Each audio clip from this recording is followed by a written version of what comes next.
Jubilee hills నియోజకవర్గం 4,100,000 మంది ఓటర్లు. ఈ ఓటర్లకి బద్ధకం ఎక్కువ.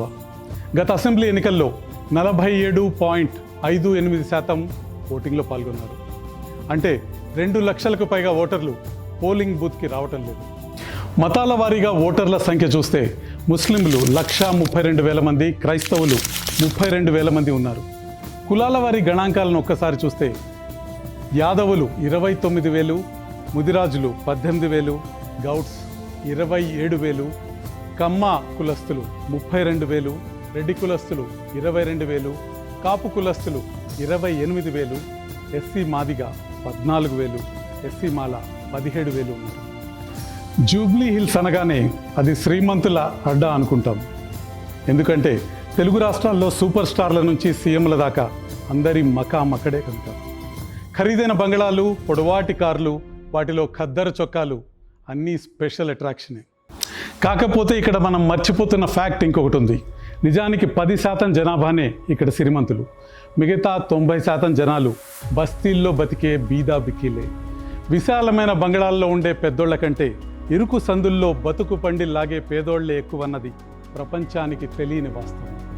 జూబ్లీ హిల్స్ అనగానే ఒక సైడు ఫ్లైఓవర్లు, కేబుల్ బ్రిడ్జ్లు, క్లబ్లు. ఈ సొగసులన్నీ ఆ 4-5 రోడ్లకే పరిమితం. అవి దాటి లోపలికి తొంగి చూస్తే ఓవర్ఫ్లో అవుతున్న డ్రైనేజీలు, ఇరుకు గల్లీలు, ఆ కంపు ముందున్న దుకాణాలు, వాటి చుట్టూ మూగే ఈగలు, దోమలు, వీధి కుక్కల మధ్య బడుగు జనం బతుకులు. పెద్దోళ్ల బంగళాల్లో పనికెళ్లే వాళ్ళు, గేట్ల దగ్గర కాపలా ఉండే సెక్యూరిటీ గార్డులు, తోపుడు బండ్లు, ఇస్త్రీ కొట్లు నడుపుకునే సన్నకారు జిందగీలకి కేర్ ఆఫ్లే జూబ్లీ హిల్స్ బస్తీలు. బోరబండ, రెహమత్ నగర్, షేక్పేట్, కృష్ణానగర్ ఏ బస్తీ చూసినా ఏమీ లేదు గర్వకారణం. వానొస్తే చాలు రోడ్లే మురుగు కాలువలవుతాయి, ముక్కులు చిరిగిపోయేంత మురికి కంపు కొడతాయి. కానీ గతంలో ఎన్నిసార్లు ఎన్నికలు వచ్చినా అన్నిసార్లు గుంపులో కొట్టుకుపోయిన బాపతే. ఇప్పుడు వచ్చింది చూశారు జూబ్లీ హిల్స్ ఓట్ల జాతర. ఒక ఎమ్మెల్యే కాలం చేయబట్టి 3 పార్టీలకు మాడు పగులుతుంది. ఎందుకంటే ప్రభుత్వంలో ఉన్న పార్టీకి, మళ్ళీ ప్రభుత్వంలోకి రావాలనుకునే పార్టీకి, తొలిసారి పవర్లోకి రావాలని ఉబ్బలాట పడే ఇంకో పార్టీకి ఇజ్జత్ కా సవాలే ఈ జూబ్లీ జరగడం. కేంద్ర మంత్రి కిషన్ రెడ్డి, ముఖ్యమంత్రి రేవంత్ రెడ్డి, బీఆర్ఎస్ యువరాజు కేటీఆర్ బస్తీ గల్లీల్లోకి వచ్చి ఇల్లిల్లు తిరగటం కల్లోనైనా ఊహించారా? ఇప్పుడు నిజంగానే జరుగుతోంది. మొన్నటిదాకా దేకటానికి దొరకనడు ఇప్పుడు ఓటరోడి చెప్పులు నాకటానికి కూడా తగ్గనంటున్నాడు. అంత క్రూషియల్ అయింది జూబ్లీ హిల్స్ ఉప ఎన్నిక. కేటీఆర్ భాషలో చెప్పాలంటే 4 కోట్ల మంది భవిష్యత్తును తేల్చే 4 లక్షల మంది ఓటర్ల కథ ఇది. రేవంత్ రెడ్డి లాంగ్వేజ్లో చెప్పాలంటే జూబ్లీ హిల్స్లో ఓడిపోతే ఏ పార్టీ అయినా అంగీ లాగు చించుకుని అమీర్పేట్ చౌరస్తాల్లో గంతులు వేయాల్సి వస్తుంది. అందుకే తీరంలో మెంథా సైక్లోన్లా జూబ్లీ హిల్స్ మీద దాడి షురూ చేశారు నేతాశ్రీలు. జూబ్లీ బస్తీ మైనారిటీ ఓట్ కోసమే క్యాబినెట్లో కొత్త కుర్చీ వేసింది రేవంత్ ప్రభుత్వం. ప్రతి 100 ఓట్లకు ఒక కాపలాదారుణ్ణి పెట్టింది ఇంకో పార్టీ. సో నీల్ డౌన్ అవ్వటమే కాదు, పోలింగ్ తేదీ దాకా మీ కాళ్లను వీరు వదిలిపెట్టరు. ఈ స్లమ్ కాన్స్టిట్యున్సీలో పవర్ కోసం 3 ప్రధాన పార్టీలు పోటీ పడుతున్నాయి. బీజేపీ తరఫున లంకల దీపక్ రెడ్డి, బీఆర్ఎస్ తరఫున మాగంటి సునీత, కాంగ్రెస్ తరఫున నవీన్ యాదవ్ పోటీ పడుతున్నారు. ముందు బీజేపీ సంగతి చూద్దాం. జూబ్లీ హిల్స్ కేంద్ర మంత్రి కిషన్ రెడ్డి పార్లమెంట్ నియోజకవర్గంలో ఒక చిన్న భాగం. కాంగ్రెస్ సీటుగా ఉంటూ మాగంటి రంగప్రవేశంతో టీడీపీ, బీఆర్ఎస్ సీటుగా మారిన జూబ్లీ హిల్స్ మురికివాడల్లో బీజేపీ ప్రభావం ఈరోజు చాలా తక్కువగా కనిపిస్తుంది. బీజేపీకి భరోసానిచ్చే నార్త్ ఇండియన్స్ ఇక్కడ ఓటు వేయటానికి కూడా రారు. ఇక్కడ బీజేపీ బలాలు, బలహీనతలు ఒకసారి చూద్దాం. ముందుగా బలాల విషయానికి వస్తే హిందూ ఓట్ బ్యాంక్ బీజేపీకి బలంగా ఉంది. 2024 పార్లమెంట్ ఎన్నికల్లో 2వ స్థానంలో జూబ్లీ హిల్స్లో బీజేపీ నిలవడం ఇందుకు నిదర్శనం. జనసేన పార్టీ మద్దతు ఇవ్వటం బలంగా ఉంది. ప్రచారంలో కేంద్ర మంత్రి కిషన్ రెడ్డి, బండి సంజయ్, రామచంద్రరావు పాల్గొనటం ఈ పార్టీకి బలాన్ని ఇస్తుంది. హిందూ ఓటు బ్యాంకును చేజిక్కించుకోవటానికి ఎంఐఎం పార్టీని టార్గెట్ చేయటం, చివరి క్షణంలో ముస్లింల కోసం కాంగ్రెస్ అజారుద్దీన్ని మంత్రివర్గంలో తీసుకుందని తీవ్ర ఆరోపణ చేయటం, అజారుద్దీన్ దేశద్రోహి అని కిషన్ రెడ్డి చేసిన వ్యాఖ్యలు, మాదిగ ఓటర్లు బీజేపీకి సపోర్ట్ చేయటం బలాలుగా కనిపిస్తున్నాయి. ఇప్పుడు ఒకసారి బలహీనతల విషయం చూద్దాం. బీఆర్ఎస్తో బీజేపీకి లోపాయికారి ఒప్పందం ఉందన్న ప్రచారం ఈ పార్టీకి నెగిటివ్ పాయింట్గా ఉంది. గెలవలేని అభ్యర్థిని నిలబెట్టారని క్యాడర్లో అసంతృప్తి కనిపిస్తుంది. పూర్తి బాధ్యత కిషన్ రెడ్డి అని నాయకులు బహిరంగంగా మాట్లాడటం ఒక బలహీనతగా ఉంది. పోల్ మేనేజ్మెంట్ లేకపోవటం, కేవలం హిందూ ఓటు బ్యాంకును మాత్రమే నమ్ముకోవటం బలహీనతగా మారింది.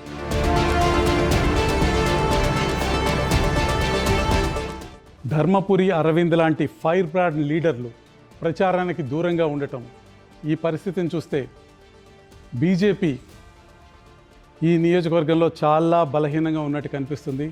10% కంటే తక్కువ ఓట్లు భారతీయ జనతా పార్టీకి ఈ నియోజకవర్గంలో వచ్చే అవకాశం కనిపిస్తుంది. ఇక బీఆర్ఎస్ సిట్టింగ్ ఎమ్మెల్యే మరణంతో ఆయన భార్య పోటీకి సిద్ధమయ్యారు. 500 రోజుల్లో ప్రభుత్వాన్ని కూలుస్తామన్న కేటీఆర్ జూబ్లీ హిల్స్లో గెలుపు ఖాయమని చెప్తున్నారు. కార్యకర్తల బలంతో, గోపీనాథ్ సింపతి వేవ్తో ఎన్నికకు వెళ్తున్న బీఆర్ఎస్ బలాలు బలహీనతలు ఎలా ఉన్నాయో ఒక్కసారి చూద్దాం. ముందుగా బలాల విషయానికి వద్దాం. మాగంటి సునీతకి సానుభూతి కనిపిస్తుంది. మాగంటి గోపీనాథ్ 3 సార్లు ఎమ్మెల్యేగా ఉన్నప్పుడు అందిన సంక్షేమ పథకాల బలం కూడా ఈ పార్టీకి తోడైంది. ముస్లిం, హిందూ మహిళలకు మాగంటి ఇచ్చిన గిఫ్టులు కూడా ఎన్నికల ఫలితం మీద ప్రభావం చూపించే అవకాశం ఎంతో కొంత ఉంది. కేటీఆర్ అన్నీ తానే వ్యవహరించడం, క్షేత్రస్థాయిలో ప్రచారం చేయటం కూడా పార్టీకి లాభిస్తుంది. ఆర్థికంగా పార్టీ వెన్నుదన్నుగా అభ్యర్థికి నిలవటం, ముస్లిం మైనారిటీలను కాంగ్రెస్ మోసం చేసిందనే ప్రచారం, బస్తీ దవాఖానాలు, అంబేద్కర్ స్టడీ సర్కిల్ నిర్మాణానికి సంబంధించిన ప్రచారం, హైడ్రా రాకుండా ఉండాలంటే బీఆర్ఎస్కు ఓటు వేయాలన్న ప్రచారం చేయటం, బుల్డోజర్ కావాలా, కారు కావాలా అన్న నినాదం బీఆర్ఎస్ పార్టీకి ప్లస్ పాయింట్స్గా ఉన్నాయి, అడ్వాంటేజ్గా ఉన్నాయి. ఇప్పుడు బీఆర్ఎస్ పార్టీ బలహీనతలు ఒకసారి చూద్దాం. మాగంటి సునీత వీక్ అభ్యర్థిగా ప్రజల్లోకి వెళ్ళటం ఒక బలహీనతగా ఉంది. అభ్యర్థికి రాజకీయ అవగాహన లేకపోవటం మరో బలహీనతగా ఉంది. మాగంటి కుటుంబంలో గొడవలు కాస్త నష్టం చేసే అవకాశం కనిపిస్తుంది. మాగంటి ఎమ్మెల్యేగా ఉన్నప్పుడు చాలామందిపై అక్రమ కేసులు బనాయించిన చరిత్ర ఉండటం, స్థానికంగా రౌడీయిజాన్ని ప్రోత్సహించిన చెడ్డ పేరు మరో ప్రధానమైన విషయం.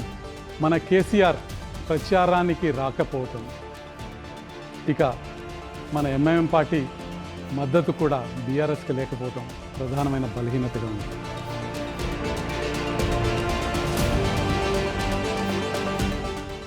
ఇప్పటికే ఓటర్కు 1000 రూపాయలు పంపిణీ చేసిన బీఆర్ఎస్ విజయావకాశాలు కాంగ్రెస్ బలాబలాలు చూసిన తర్వాత ఒక్కసారి విశ్లేషిద్దాం. కాంగ్రెస్ నవీన్ యాదవ్ పరిస్థితిని ఒక్కసారి చూస్తే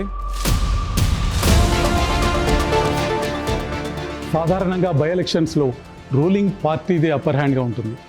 హైదరాబాద్లో బలంగా ఉన్న బీఆర్ఎస్ను ఎదుర్కోవటం కాంగ్రెస్కు సీరియస్ టాస్క్. అందుకే ముఖ్యమంత్రి స్వయంగా రంగంలో దిగారు. ఓటుకు 2,500 పంచే దిశగా కాంగ్రెస్ అడుగులు వేస్తుంది. కాంగ్రెస్ బలాలు బలహీనతలు ఈ విధంగా ఉన్నాయి. ముందుగా కాంగ్రెస్ బలాలు ఏ విధంగా ఉన్నాయో చూద్దాం. బీసీల్లో బలమైన యాదవ సామాజిక వర్గం నుంచి క్యాండిడేట్ని సెలెక్ట్ చేయటం, టీడీపీ ఓట్ బ్యాంక్ కాంగ్రెస్కు షిఫ్ట్ అయ్యే అవకాశం కనిపించటం, ప్రచారంలో డైరెక్ట్గా ముఖ్యమంత్రి గల్లీ గల్లీకి తిరగటం, ప్రజలకు క్యాడర్కు భరోసా ఇవ్వటం, ఇక సన్నబియ్యం, రేషన్ కార్డులు, ఇతర ప్రభుత్వ పథకాలు అందుబాటులో ఉండటం, కమ్మ కులస్తులతో డైరెక్ట్గా ముఖ్యమంత్రి భేటీ కావటం, హామీలు ఇవ్వటం, ఉత్తరాంధ్ర ఓట్లు కాంగ్రెస్కు అనుకూలంగా ఉండటం, అధికారంలో ఉన్న పార్టీ కావటంతో అధికార యంత్రాంగం అంతా పనిచేయగలిగే శక్తి ఉండటం, మన ఎంఐఎం పార్టీ కాంగ్రెస్ పార్టీకి బహిరంగంగా మద్దతు తెలపటం, అజారుద్దీన్ని మంత్రివర్గంలోకి తీసుకోవటం, ఇక క్రిస్టియన్ ఓటర్లు కాంగ్రెస్ వైపుకి మొగ్గు చూపటం, ఈ కారణాలతో కాంగ్రెస్ బలమైన స్థానంలో కనిపిస్తుంది. ఇప్పుడు ఒకసారి కాంగ్రెస్ పార్టీ బలహీనతలు ఏంటో చూద్దాం. ప్రజల్లో ఉన్న హైడ్రా భయం ప్రధానమైన బలహీనతగా కనిపిస్తుంది. అభ్యర్థి రౌడీ షీట్ వారసత్వం మరొక వీక్ పాయింట్.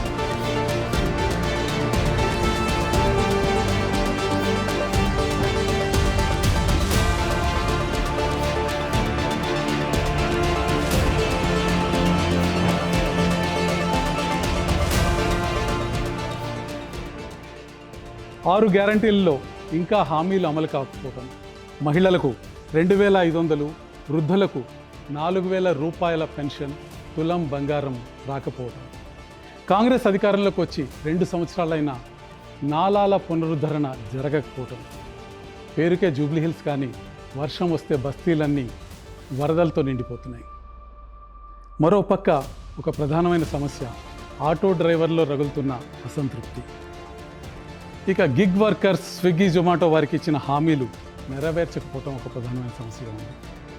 బీఆర్ఎస్ పార్టీ పంచిన బాకీ కార్డ్స్ కాంగ్రెస్ విజయావకాశాల మీద ఎంతో కొంత ప్రభావం చూపించే అవకాశం కూడా కనిపిస్తుంది. మనకు తెలుసు హైదరాబాద్ బీఆర్ఎస్కి కంచుకోట. బిగినింగ్లో వన్ సైడ్ వార్గా ఉండి బీఆర్ఎస్ సైడ్ నిలిచిన జూబ్లీహిల్స్ ఎన్నిక తేదీకి కాంగ్రెస్ వైపు టిల్ట్ అవుతుంది. అజార్కి ఆదాబ్ కొట్టడమో, ఎంఐఎంతో నిఖానో, రేవంత్ గల్లీ యాత్రను కాంగ్రెస్ కాన్ఫిడెన్స్ను మాత్రం పెంచుతుంది. కారుకు ఓటా, బుల్డోజర్కి ఓటా అని బీఆర్ఎస్ నేతలు అంటున్నారు. కానీ నేను అంటున్నా, జూబ్లీహిల్స్ నేరో గల్లీల్లో కారు దూరుడు జర కష్టంగా కానొస్తుంది.